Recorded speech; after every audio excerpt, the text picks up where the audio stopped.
ahead and take a look at the histogram tab, the histogram part of the lab one.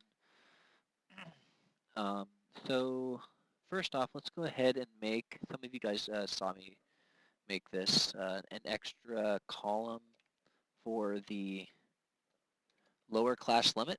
It'll make things just a little bit easier. So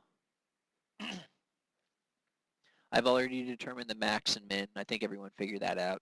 And also I determined the class width, which was the max minus min all over the number of classes we want, which is determined by the number of rectangles down here that was given to us.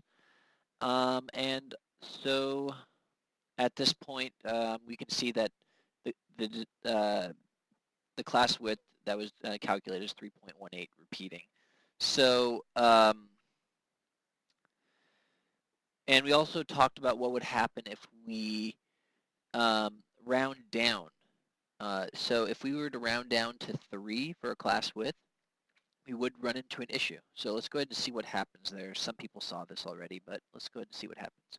So first off, you would have the lower class limit, the first one, be the minimum. Just go ahead and reference that cell. It's the most efficient way of doing it rather than typing in the min. And then if we try a class width of 3 by adding 3 the following way, and then we just drag this down, click on the bottom right, like the proportions and pie charts that we talked about that, we can see, there we go. And now we notice from the data that the most decimal places is 1 decimal, the nearest tenth, this data right here. So we can see that we only need to have the first upper class limit at 58.9, not 58.99. Some people were trying to do that, like the example from lecture, but since it only rounds to 1 decimal place, that's all we need to do for the bins, the upper class limits. So there we go, which is 1/10 lower than the second lower class limit of 59. And here we add 3 to get to the next upper class limit and drag it down again. A really quick way of doing it.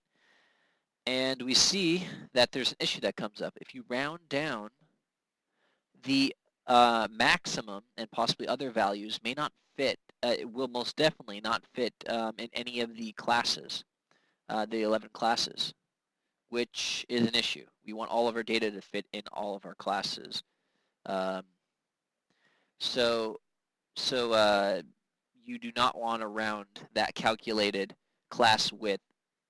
You don't want to round that down. So if anything, you want to round up. So I think the most convenient thing to round up to is 3.2. You may try something nice like 3.5 and see if that works. I'm just going to go ahead and do 3.2. And I will go ahead and do that on the next video. And I'll show you, obviously you can see that this one fails with having a class width of 3. So don't use this. It won't be pretty. All right, so if you have any questions, feel free to email me if you have any questions about what we did here. We're going to move on to the next video. All right, thanks.